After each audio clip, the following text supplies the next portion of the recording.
Bueno, Sí, sean todos buenas noches. bienvenidos a buenas noches. Sean todos bienvenidos a la videoconferencia de la materia de lenguaje y literatura. En esta ocasión vamos a estar desarrollando el tema de la literatura del siglo de oro español y la literatura del maneirismo. Bueno, antes permítame presentarme. Mi nombre es Yanira Calderón y soy tutora de la materia de lenguaje y literatura. Estoy brindando la tutoría al grupo 02 y para mí es un gusto estar esta noche compartiendo un poco acerca del tema de la literatura del siglo de oro español y la literatura del maneirismo. Les voy a explicar brevemente cómo vamos a realizar la dinámica en esta jornada. Primeramente, bueno, la presentación y la bienvenida, que es lo que acabamos de hacer en breves minutos, hace unos minutos, y luego vamos a hablar sobre la introducción y los objetivos. Posteriormente vamos al desarrollo de la temática y luego vamos a abrir un espacio de preguntas y respuestas. Ustedes pueden dar también algún aporte o cualquier intervención que ustedes deseen hacer, la vamos a hacer durante ese espacio. Y asimismo, si ustedes desean intervenir durante la presentación, nada más me lo indican para que puedan realizar sus aportaciones. Y vamos a iniciar con la presentación.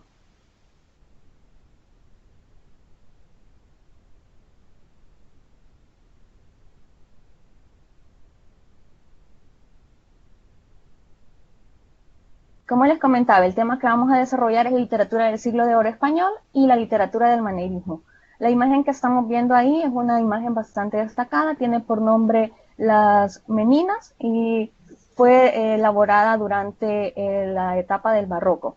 Ahora vamos a dar inicio con el desarrollo del tema. Bueno, la introducción de este trabajo, ¿qué es lo que les vamos a presentar en esta noche? Bueno, es exponer el origen y el desarrollo del siglo de oro español, que está formado por diferentes estilos literarios, que son tanto el Renacimiento y el Barroco. También vamos a hablar sobre la literatura del maneirismo, así como una breve descripción de la obra y vida de los escritores más representativos en cada movimiento.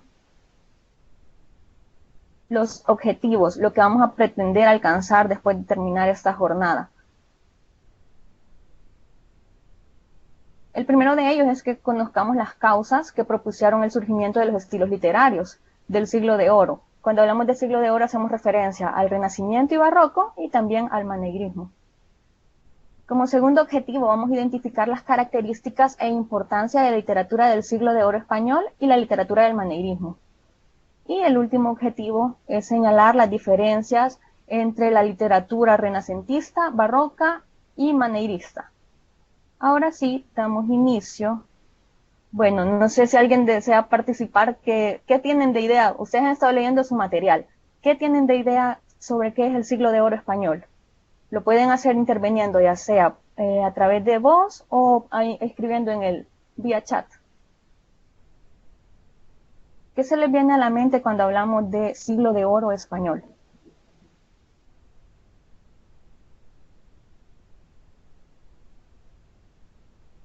Bueno, entonces voy a darle ¿qué es lo que... Disculpe, ¿Sí? ¿fue donde se dio bastante pintura, literatura?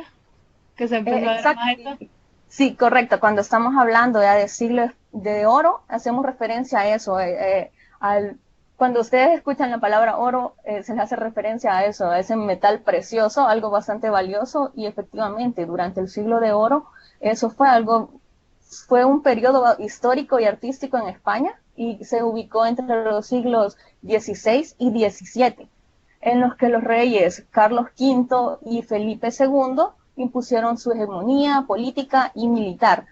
Y así como nos comentaba la compañera Lili, efectivamente fue un siglo donde se desarrollaron las artes en todo sentido. No solamente estamos hablando de la literatura, sino que en todo aspecto estamos hablando de arquitectura, estamos hablando también de escultura. Fueron un periodo en el que hubo un apogeo increíble en tanto a los diferentes aspectos que les mencioné anteriormente. Y cuando estamos hablando también, este es el periodo de esplendor cultural, hubo una notable expresión económica debido a la expulsión de los moros. Cuando hablamos de moros, estamos haciendo referencia a esas personas musulmanas que vivían en Aragón y en Valencia. Ellos en un principio los obligaron a convertirse al catolicismo, pero luego fue la que se realizó la expulsión en los años de 1609 y 1613.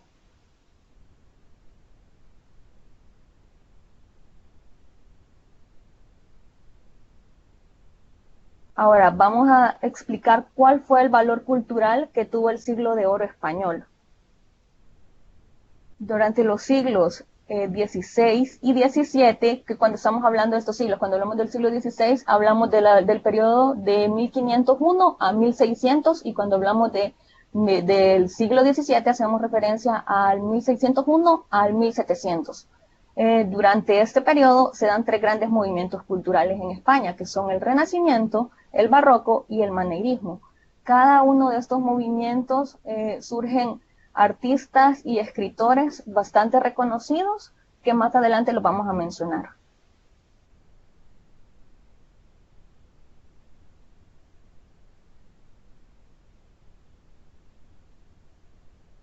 Y ahora nos hacemos la pregunta, ¿qué fenómenos históricos se dan en España durante estos siglos?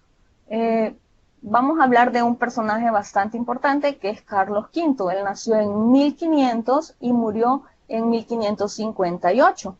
Y su periodo durante él estuvo ejerciendo como rey fue en 1510, de 1517 a 1556. Luego de esto le quedó como sucesor su hijo, que es Felipe II. Él nació en 1527 y murió en 1598. El periodo durante el cual estuvo Felipe II en el poder fue del 1556 al 1598.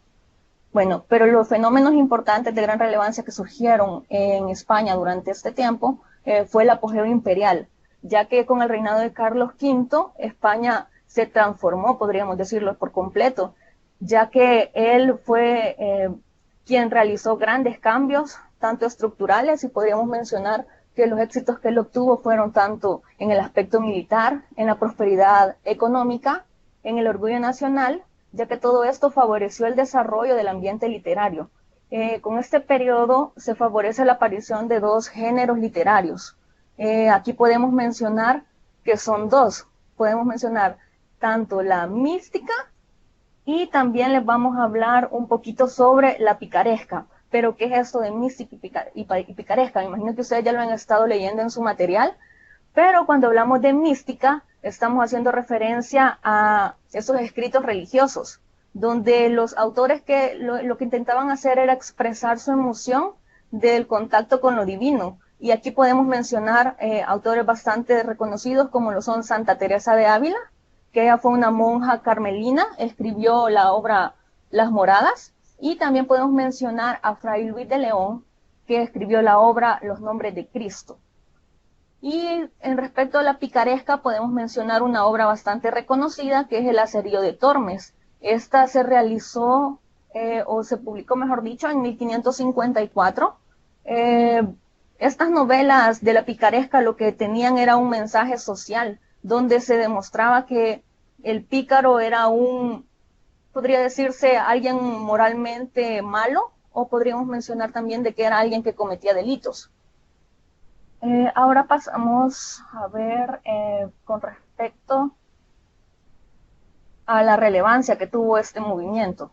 En el plano literario podemos mencionar que hubieron dos grandes movimientos. Estos movimientos son el Renacimiento, que se llevó a cabo en el siglo XVI. Vamos a ver si me pusieron atención. ¿Qué periodo abarca el siglo XVI? ¿Alguien que prestó atención? ¿Cuál es el periodo que abarca el siglo XVI? Ese era el siglo de oro. Sí, cuando hablamos del siglo de oro, hablamos del siglo XVI al siglo XVII, pero anteriormente les mencioné qué lapso de tiempo es del que estamos hablando cuando decimos siglo XVI. ¿Alguien prestó atención? O lo vuelvo a repetir, si ustedes gustan. Del 1501 al 1600. Correcto, Tatiana. Del 1501 al 1600, y también el siglo XVII, que en este siglo se destaca el barroco. También lo mencionamos anteriormente, es del año de 1601 al 1700. En estos periodos brillan grandes autores, como lo son Garcilaso de la Vega, San Juan de la Cruz, Fray Luis de León, Górgora Quevedo, y Lope de Vega y Calderón de la Barca, por mencionar algunos. Más adelante vamos a mencionar algunas de las obras más destacadas de ellos y en qué, bueno, ellos se destacaron durante el Siglo de Oro, pero hay como luego subdivisiones luego del Siglo de Oro. Ya mencionamos una, que es el Renacimiento y el Barroco. Ahora vamos a continuar, que según los historiadores de la literatura, el Siglo de Oro se divide en 3 periodos.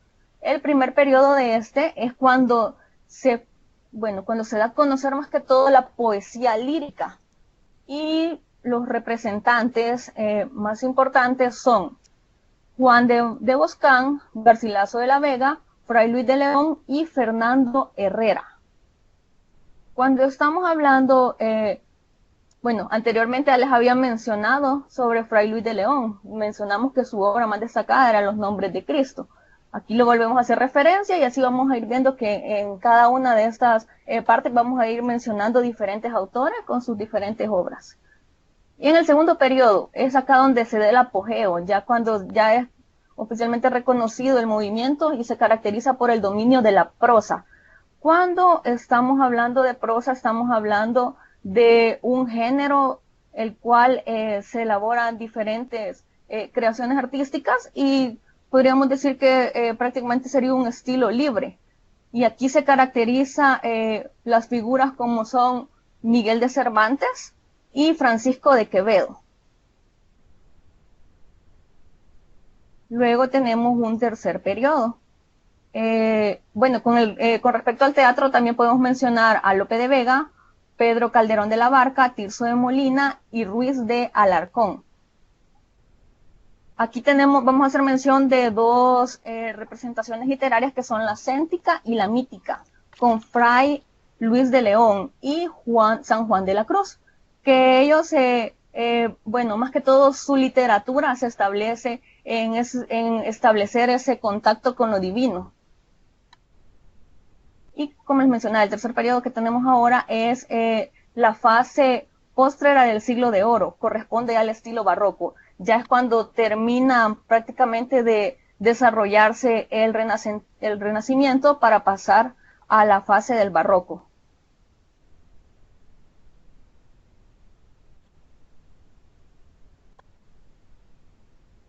Entre los factores que hicieron posibles el Siglo de Oro encontramos 3 factores que son bastante importantes, que fueron los que permitieron que se desarrollara en sí el Siglo de Oro. Y el primero de ellos es la invención de la imprenta, introducida a España en 1474. Recordemos que antes de que no existiera la imprenta, más que todo la poesía se realizaba de una manera diferente, se hacía de forma oral, las canciones, como ustedes ya lo estuvieron leyendo también en la parte de la Edad Media, ahí encuentran otra forma diferente de cómo se daba a conocer las obras, el aspecto literario durante ese tiempo. Y cuando hablamos del descubrimiento y la conquista de América, esto se realizó en 1492. Pero ¿por qué creen que es relevante este aspecto de la conquista de América? Porque acá en este apartado se realizaban historias o escritos sobre las vivencias que realizaban los españoles en el aspecto cuando ellos recorrían y descubrían el Nuevo Mundo. Y luego tenemos un tercer punto, el tercer punto, que es el Renacimiento, que es del cual vamos a hablar en estos momentos. Cuando hablamos de Renacimiento, ¿qué es lo que se les viene a la mente cuando ven la palabra Renacimiento? ¿Alguien que le gustaría intervenir? Cuando uno vuelve a recordar algo. Cuando vuelve a recordar algo, dice Lili. Gracias, Lili. ¿Alguien más? O simplemente se puede tomar como volver a nacer.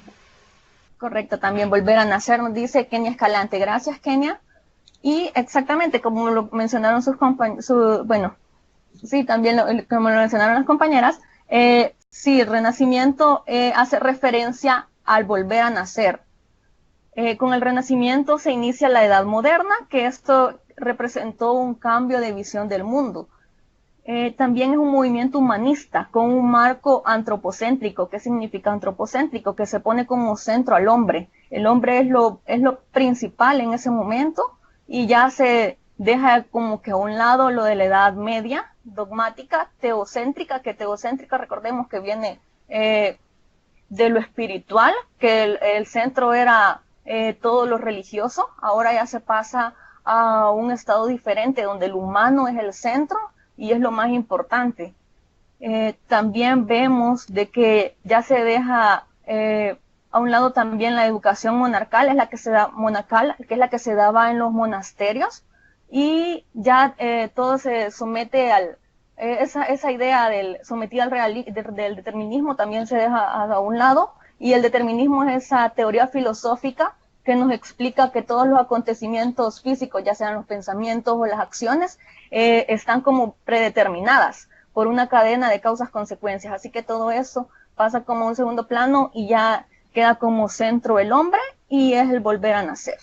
Esa sería como la idea principal del Renacimiento. También podemos mencionar que con el Renacimiento se cambia la visión, ya que la humanidad se vuelve más observadora y se centra en una educación laica. Como les mencionaba, ya queda a un lado la educación monacal y ya se empieza a aplicar una educación laica. También el interés del ser humano, que es lo que mencionamos, que ya el centro es el ser humano, es lo más importante, y podemos decir que también se basa en el libre albedrío. Ya no están como que tan sometidos a las disposiciones que se les daban, sino que cada quien puede tener ya esa libertad, esa decisión personal. Y este movimiento se origina principalmente en la ciudad de Venecia. Este es en Italia. Luego se fue expandiendo por toda Europa. Podemos mencionar acá Francia, Inglaterra, Alemania, hasta llegar a España, que es del siglo de oro español del cual nosotros estamos explicando.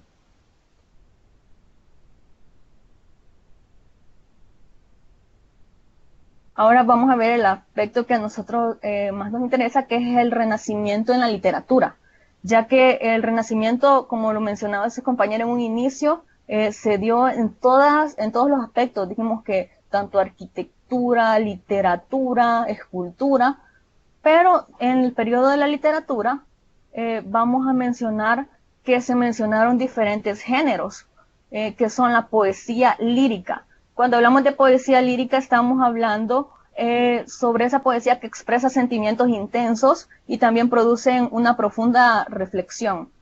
También en la narrativa épica. Cuando hablamos de épica hacemos referencia tanto a hechos ya sean ficticios o reales, hechos que marcaban o que relataban hazañas heroicas. Y también vamos a mencionar crónicas de Indias. Crónicas de Indias, aquí vemos la importancia del descubrimiento de América, ya que estas fueron las narraciones realizadas por los colonizadores españoles. Y también tenemos novela, y también tenemos drama.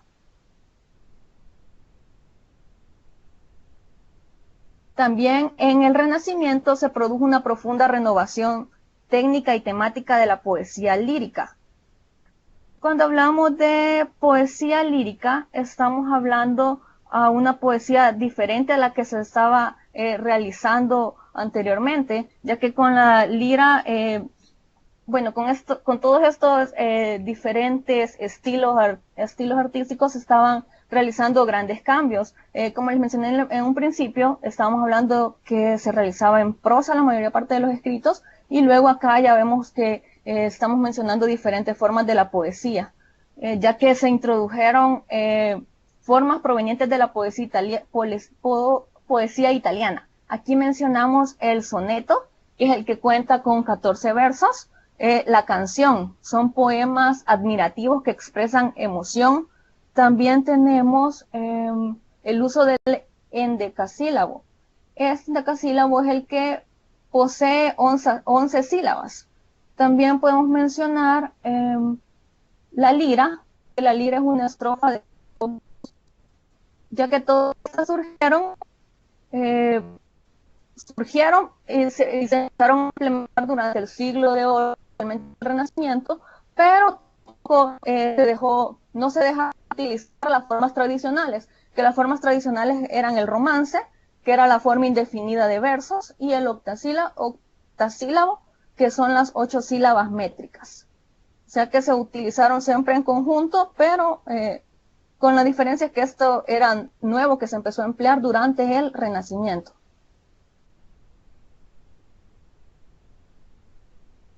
Ahora, también durante el siglo XVI se abrieron dos tendencias. Estas tendencias fueron las que contenían una poesía con contenido filosófico, moral y religioso. Aquí podemos mencionar a Fray Luis de León y a San Juan de la Cruz. Y también tenemos otro aspecto, otra forma de poesía lírica donde trataban asuntos amorosos y mitológicos. Aquí hacemos mención de Fernando de Herrera, Juan Boscán y Garcilaso de la Vega.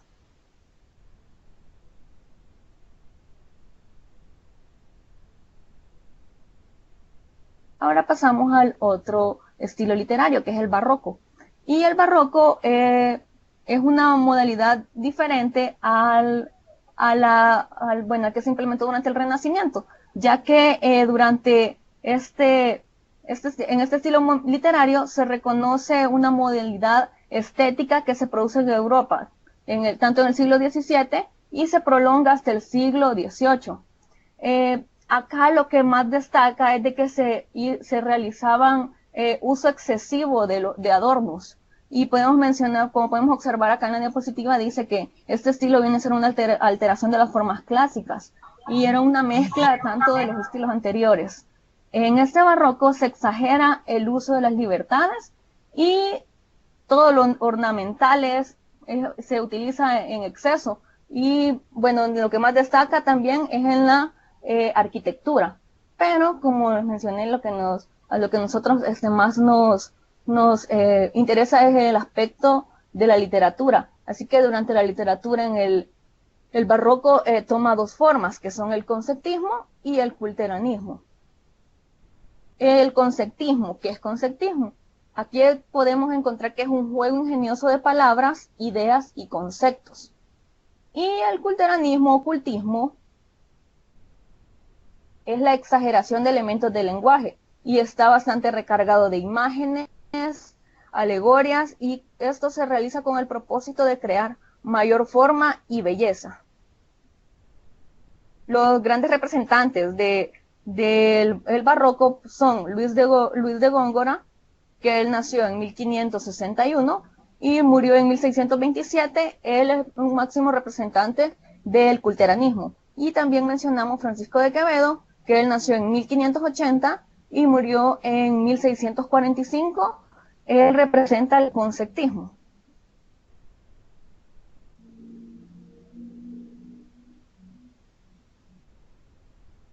Bueno, durante este periodo, los escritores tomaron las siguientes actitudes. La protesta, ya que acordémonos que, como dijimos en un principio, se centraba en el hombre del centro, esa visión antropocéntrica que tenían, también una angustia íntima y búsqueda de consuelo. La evasión se refleja en la literatura, entre otras. Todos estos aspectos son los que se toman en cuenta para el desarrollo de la literatura y para obtener mayor reconocimiento, ya que cuando ellos utilizaban todos estos aspectos es como podemos catalogar la literatura barroca. Y también las características del barroco son, ellos tenían una complejidad y complicación temática, o sea que eran temas bastante rebuscados, podríamos decir. Ellos hacían un uso excesivo de ornamentos y también implicaba el juego de palabras y metáforas abundantes. Ahora pasamos ya al último estilo literario, que es el manierismo. Con el manierismo, bueno, este estilo tuvo su apogeo, podríamos decirlo, entre las dos constantes artísticas que hemos mencionado anteriormente, entre el Renacimiento y Barroco, ya que, bueno, esta tendencia se originó en la Toscana, Italia. si nos fijamos, toda la mayoría o sea, los tres se han desarrollado en Italia, con la diferencia de que las otras dos vertientes se desarrollaron en Venecia. Esta se hizo en la Toscana, y esta se llevó a cabo durante la tercera década del siglo XVI. Y luego dice que cuando llegó a Venecia, logró su máxima expresión.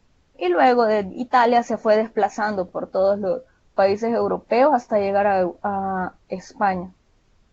Las características que tenemos acá, las características más importantes son que ellos, bueno, que casi no sé si lo logran ver, pero las características más importantes son que ellos tenían un diferente uso de las formas. Acá se hacía como que un contraste entre lo real y lo imaginario. También podríamos destacar de que durante este periodo tenemos dos reconocidos escritores. Alguien que ha leído el material, ¿se recuerda quiénes son esos dos escritores bastante famosos? ¿Quiénes han estado leyendo el material? Vamos a ver.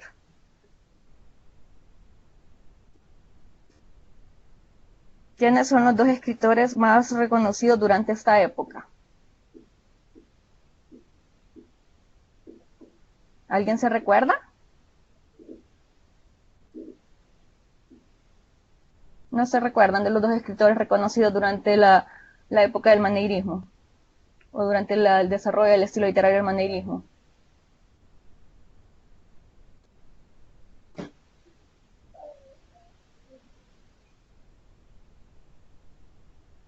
Ajá, ¿alguien se recuerda?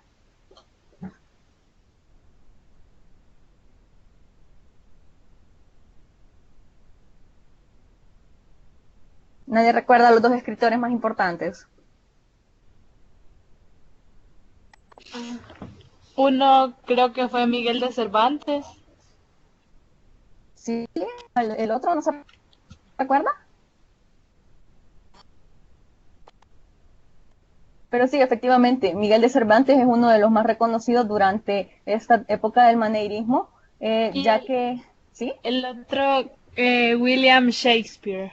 Correcto, William Shakespeare. Gracias, Lili, gracias por su participación. Y sí, efectivamente, ellos dos son los dos autores o escritores de los cuales les estaba preguntando. Y como mencionaba Lili Ayala, el primero de ellos es Miguel de Cervantes. Miguel de Cervantes, él nació en 1547, falleció en 1616, y la obra que más destaca de él fue, veamos, ¿se recuerdan cuál fue la obra más destacada de Miguel de Cervantes? Fue Don Quijote. Correcto, fue Don Quijote, la obra más destacada de él. Y esta obra se realizó, bueno, fue publicada en dos partes. La primera fue publicada en 1605 y la segunda fue publicada en 1615. Y también cuando hablamos de William Shakespeare, él fue un poeta lírico y narrador inglés. Él nació en 1564 y falleció en 1616. Y bueno, él tiene bastantes obras importantes y bastante reconocidas.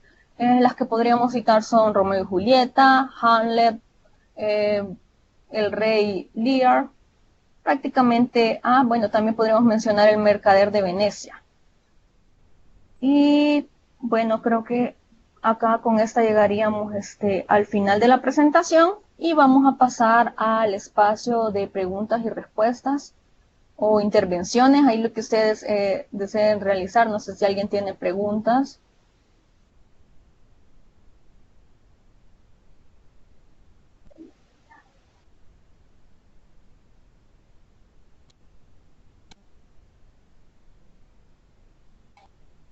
Sí, yo tengo una. ¿Sí? Si nos van a salir en el examen, como digamos, la obra y uno tiene que poner el autor. No sé si han estado realizando, después de leer su material, aparece un apartado siempre ahí en el aula, que es las pruebas. En esa parte aparece algo así similar, va a salir el examen.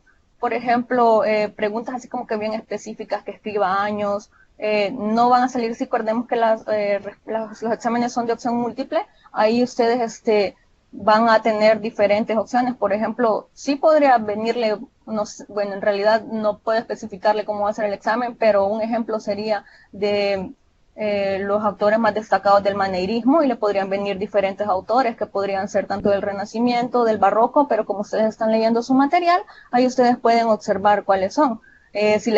Por ejemplo, yo le preguntara cuáles son los autores más destacados del maneirismo, ¿cuáles mencionaría?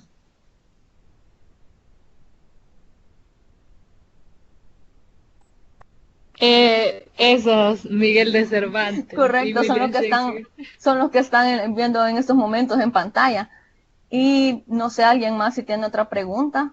Y sí es importante que cuando ustedes revisen su material, realicen la prueba, porque ahí ustedes ponen en práctica si en realidad han comprendido el material, si no vuelven a revisar su material y luego realizan la prueba, porque ahí les aparece, ahí más o menos ustedes tienen como un conocimiento de cuánta es la nota, ahí les aparece cuál es la nota que obtienen. Ustedes tienen que identificar en cuáles son las que andan mal, en cuáles son las que ya dominan bien, así que es importante que ustedes realicen sus pruebas. Y también si tienen dudas o preguntas, también comenten en los foros. Es bastante importante que ustedes realicen eso para que pueda quedar más clara la idea sobre las temáticas. ¿Alguien más tiene alguna pregunta con respecto al tema?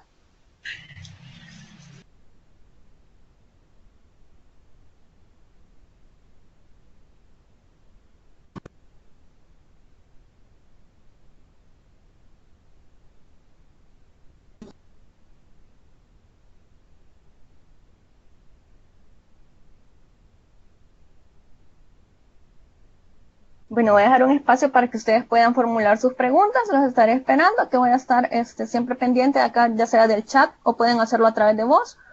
Acá estoy viendo el chat. Si alguien tiene alguna pregunta, alguna participación, sugerencia o, bueno, alguna duda, aquí la pueden ya sea realizarla a través de voz o escribirla acá en el chat.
Pedro Calderón de la Barca es del Barroco.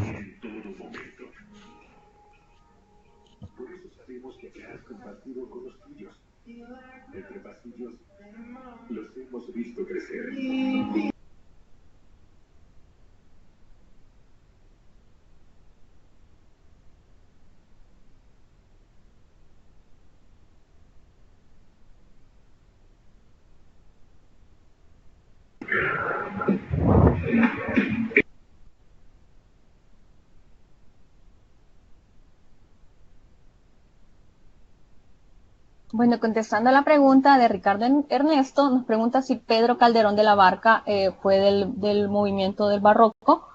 Bueno, con respecto a Pedro Calderón de la Barca, él nació en el 1600 y murió en el 1681.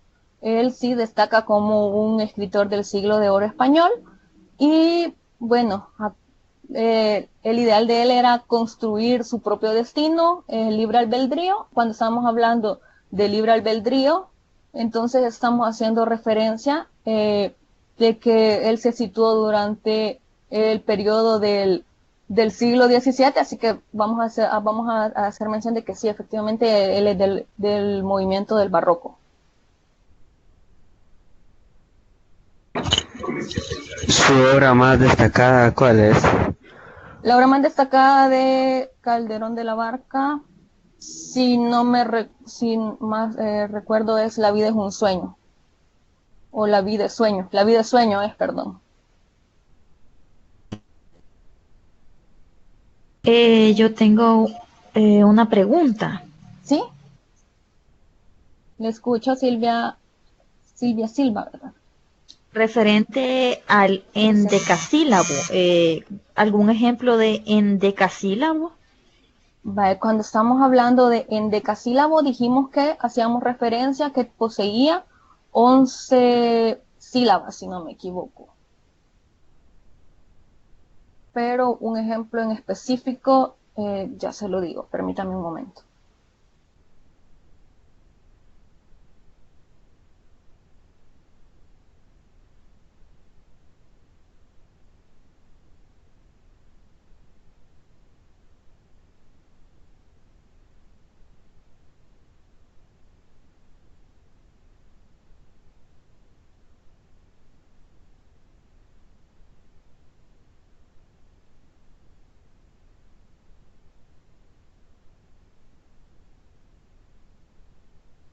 Como les mencioné en un principio, sí, correcto, el endecasílabo es el que contiene, es un verso de 11 sílabas y tiene origen italiano. Y cuando estamos hablando de un ejemplo, como nos preguntaba Crisia Silva, podemos mencionar un escrito de Garcilaso de la Vega, que también es de los que destaca durante el siglo de oro español, y podemos hacer mención de El dulce lamentar de dos pastores. Ese sería un ejemplo de endecasílabo. Si gustan, ustedes lo pueden anotar y luego pueden poder revisarlo en la web. El nombre sería El dulce lamentar de dos pastores. Y también tenemos otro ejemplo de Francisco de Quevedo, que se llama A fugitivas sombras doy abrazos. Ambos del movimiento del siglo de oro español.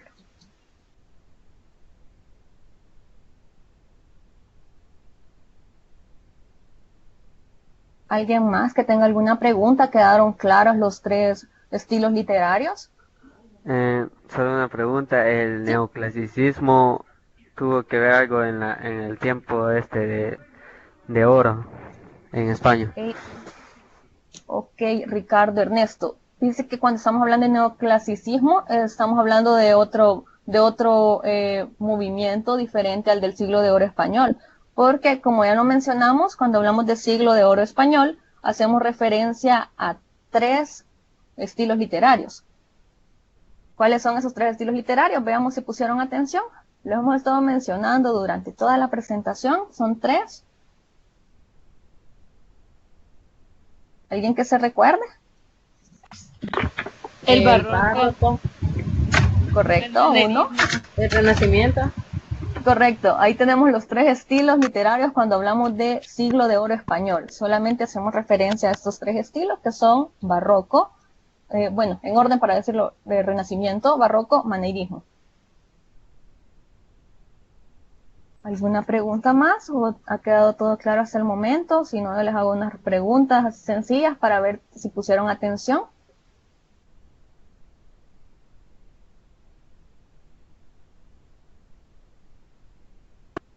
Creo que sería mejor que usted hiciera las preguntas. A petición de Kenny Escalante, vamos a empezar a hacer las preguntas. Aquí tengo unas preguntas bastante sencillas que si ustedes prestaron atención durante la presentación, las van a poder responder. Son bastante simples. Y si han también leído su material, las van a poder contestar. Bueno, vamos a empezar con una. ¿Qué fenómeno histórico se da en España durante el siglo XVI y siglo XVII? Vamos a ver los que prestaron atención. El siglo de oro. Sí, el siglo de oro. Pero tenemos unos aspectos específicos. ¿Cuáles serían esos aspectos específicos que se realizaron, esos cambios importantes que se realizaron durante este siglo? El barroco, el manierismo, el renacimiento. Correcto, Ricardo Ernesto. Sí, estos tres estilos literarios son los que se llevaron a cabo durante el siglo de oro. Pero acá tenemos esos tres estilos literarios que son, ya los mencionamos varias veces. Y ahora vamos a dar paso a la segunda pregunta. ¿Cuál es el valor cultural del siglo de oro español?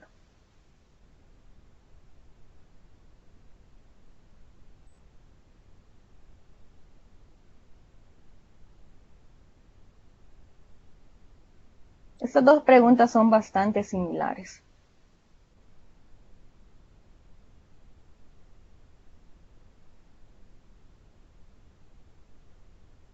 En la primera mencionábamos los fenómenos históricos.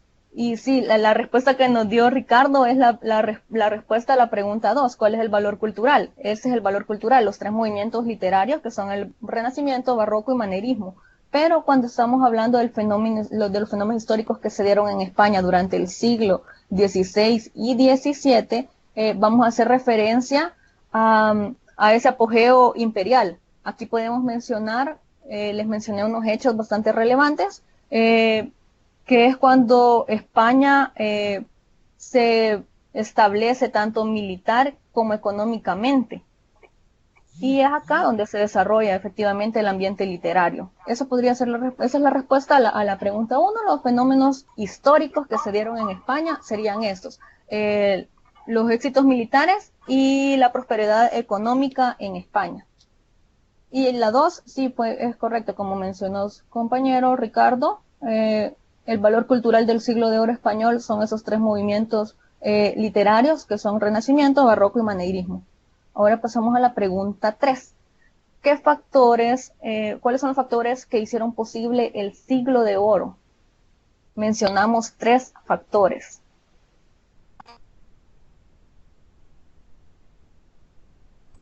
La poesía lírica sería una de ellas.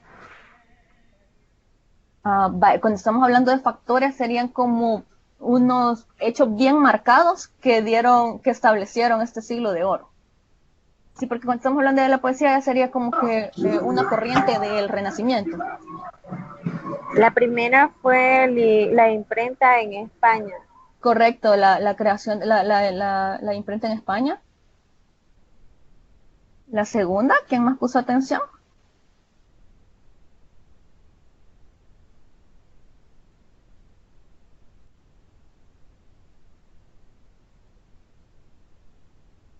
La imprenta en España fue una, que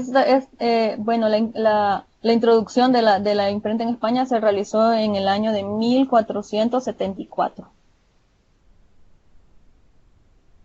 Nos faltan 2 factores. Veamos, ¿alguien más que recuerde?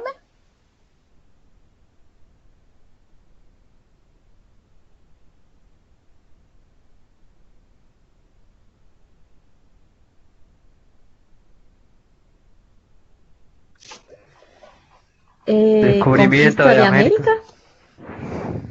Correcto, al mismo tiempo lo dijeron Crisia Silva y Ricardo también, ¿verdad? Sí, así es. Ya tenemos 2 aspectos. El Renacimiento. Y el Renacimiento, que es el último, correcto. El primero, dijimos, la introducción de la invención de la imprenta, que fue en el año de 1474. El descubrimiento y la conquista de América en 1492. Y como último aspecto, último factor, es el Renacimiento. Pasamos a la siguiente pregunta. ¿Qué es el Renacimiento?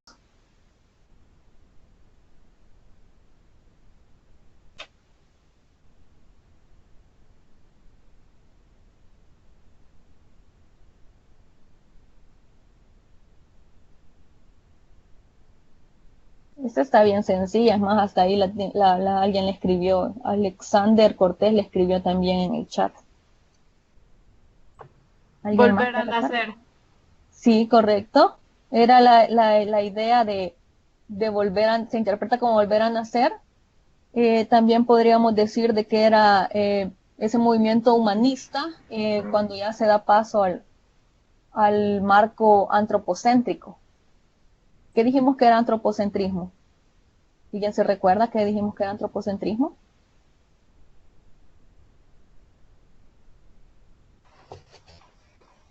Que el ser humano es como el centro, Sí, es lo correcto. principal. Sí, correcto, Crisia Silva, esa es la respuesta, antropocentrismo cuando ponen el centro, como centro al ser humano, es lo más importante, es la idea humanista. Y ahora tenemos otra pregunta sencilla, ¿qué es el barroco?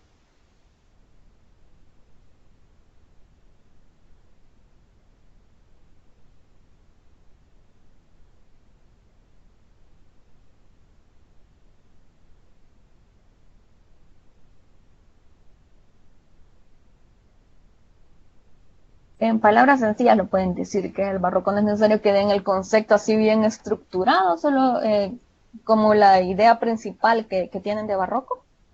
Fue una nueva forma de ver el arte. Sí, fue una nueva forma de ver el arte. ¿Qué más podríamos agregarle? Fue una modalidad estética. Sí, correcto.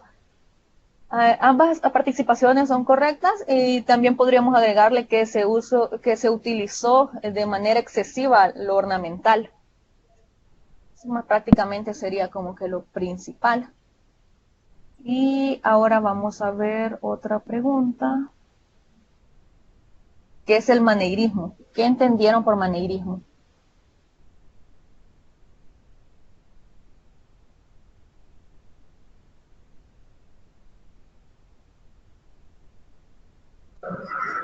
Es un contraste entre lo real y lo imaginario. Correcto, podríamos decir que eso es un contraste entre lo real y lo imaginario. Movimiento artístico. También es un movimiento artístico.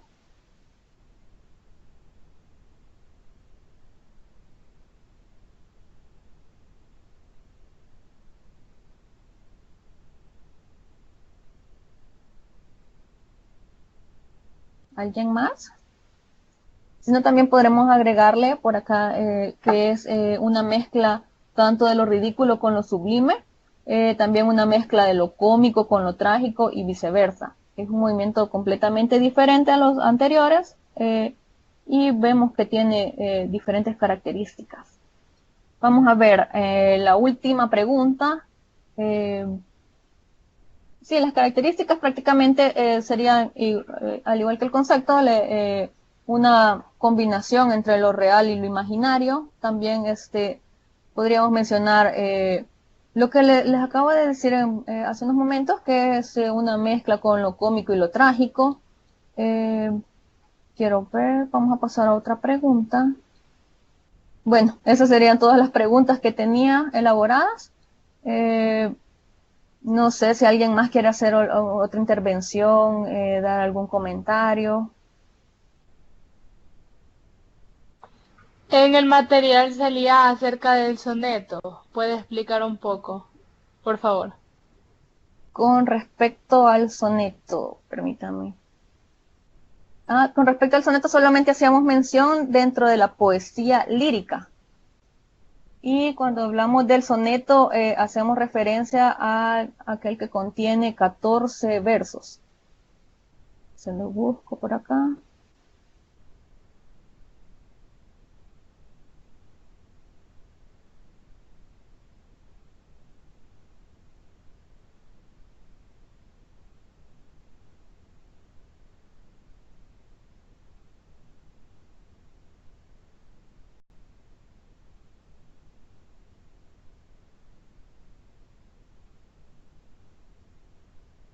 Por acá está, cuando hablamos de la poesía lírica. Es acá donde intervienen todas estas nuevas formas de poesía, y aquí hacíamos mención del soneto, la canción, el endecasílabo y la lira. Pero esto nada más es como manera como para que ustedes tengan una mejor idea de lo que son estas formas de la poesía. Y sí, soneto es el que contiene 14 versos.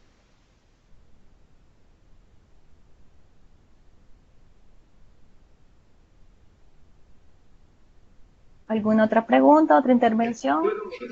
El Renacimiento se basa en el despertar de los sentimientos humanos.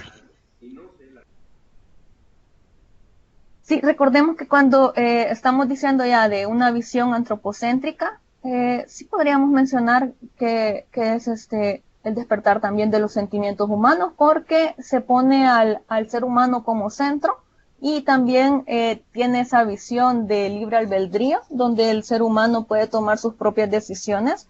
Y sí podríamos mencionar que también se toma en cuenta bastante el despertar de los sentimientos, emociones.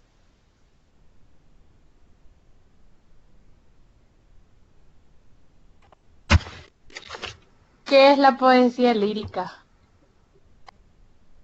Cuando hablamos de poesía lírica, hacemos referencia a esa que provoca diferentes emociones, ya que lo que se pretende con la poesía lírica es expresar de forma intensa los sentimientos, y también lo que provoca es realizar una profunda reflexión.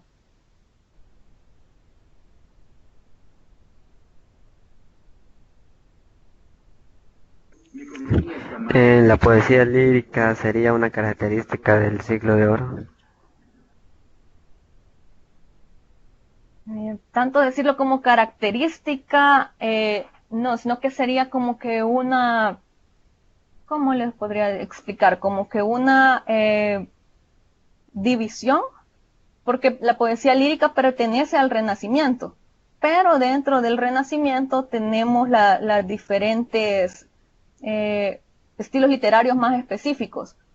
Ahorita se lo busco la presentación donde habla de la poesía lírica, porque en sí no podríamos decir lo que es una característica, sino que podría ser como que una división del Renacimiento. Y por acá se los pongo.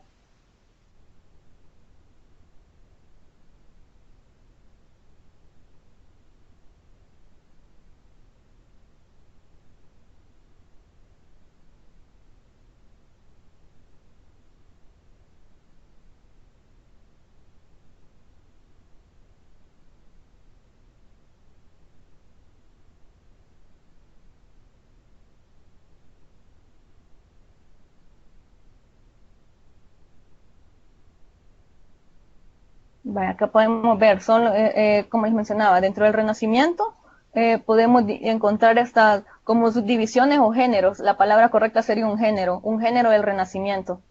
La poesía lírica, la narrativa épica, crónicas de Indias, la novela y el drama.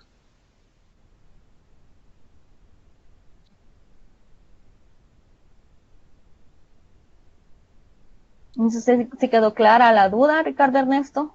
Sí.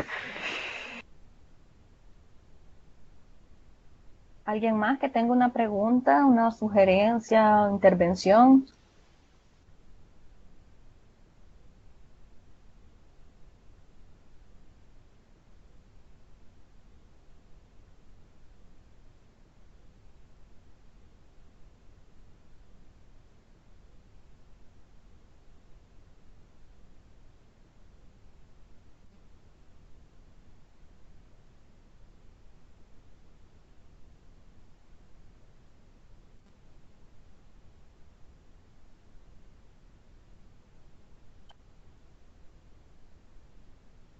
¿No hay más preguntas? ¿Ha quedado claro todo el tema?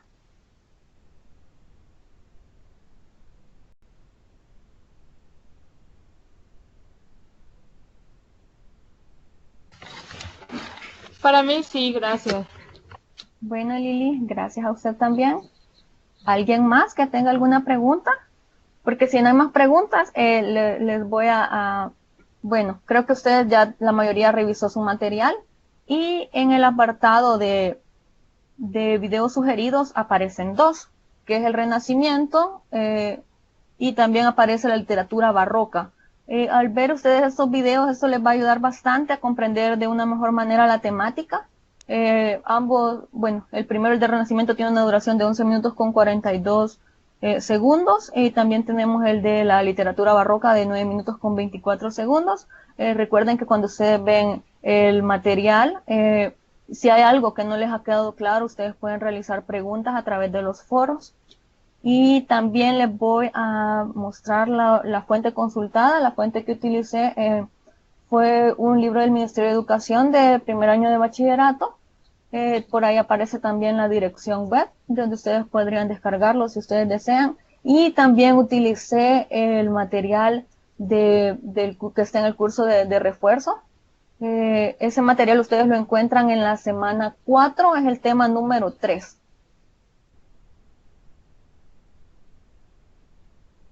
Y si no hay más preguntas, si no hay más intervenciones, entonces por aquí podríamos ir finalizando ya nuestra presentación. Y también Tengo como una última pregunta, o más que todo de duda. sí, Grecia. Con referente, digamos, a las obras de algunos autores, por ejemplo, de William Shakespeare, que de Francisco de Quevedo, creo que es, nos van a preguntar algo relacionado a sus obras en sí. Recordemos que las preguntas más que todo se van a basar en el material que ustedes están leyendo. Y si el material les hace mención de las obras, pero en sí del contenido, no creo que no hace mención, solo en algunos apartados sí aparece el contenido. Así que ustedes lo que tienen que hacer es siempre estar pendientes del material. También cuando terminen de leer, hacer los exámenes. Una vez ustedes hagan las pruebas, van a tener ya una mejor idea de cómo han podido digerir ese material, y si no ha quedado claro, si obtienen una baja calificación, volver a leer el material y volver a realizar el examen. No sé si hay alguna pregunta, otra sugerencia, otra intervención. Porque si ya no hay más preguntas, solamente quiero darles gracias por el tiempo que están ustedes brindando a este curso de refuerzo, a las videoconferencias, también al tiempo que están invirtiendo en leer su material. ¿O hay alguna pregunta? ¿Sí, Cristian? Solo preguntar de que si todas las videoconferencias van a ser fines de semana, que he visto que han sido fines de semana la mayoría. En su mayoría sí son fines de semana, pero ustedes tienen que estar pendientes del aula virtual. Ahí se van a estar publicando tanto fechas como horas para que ustedes, acuérdense que se están realizando videoconferencias de todas las materias, no solo de lenguaje, sino que de todas las materias, así que tienen que estar bastante pendientes de su aula virtual y también de los correos que se les envían y mensajes que les envían sus tutores. Pero sí, en su mayoría se están realizando de viernes a domingo, pero igualmente les digo, lo que les sugiero es que ustedes revisen su aula virtual para poder ver la calendarización de las videoconferencias. No sé, ¿alguien más si tiene alguna duda, pregunta, intervención, participación? Tengo una duda. ¿Sí? Como por Sí. agosto hicieron un examen que iba a ser parecido al que nos iba a venir el 13 de octubre, dijeron que iban a volver a hacer otro, pero no han dado fecha. O no sé si ya la dieron. Por el momento, si no está publicado en el aula, aún no se ha fijado la fecha, pero como les recomiendo es que ustedes estén pendientes del aula virtual, revisando la sección de avisos, la página principal, también revisando su mensajería, porque todos los tutores les están enviando mensajería, así que tienen que estar bien pendientes. Y si ustedes tienen alguna duda más específica, realizarla en los foros. No olviden que para eso se han habilitado los foros, para que ustedes puedan realizar sus intervenciones y los tutores les van a responder cuando ustedes escriban en los foros. ¿Si hay alguna pregunta, otra pregunta más? Si no, por acá vamos cerrando ya esta jornada. Darles las gracias por haber estado pendientes, por haber realizado sus preguntas, por haber realizado sus intervenciones. Y esto sería todo de mi parte y a seguir estudiando. Muchas gracias y buenas noches.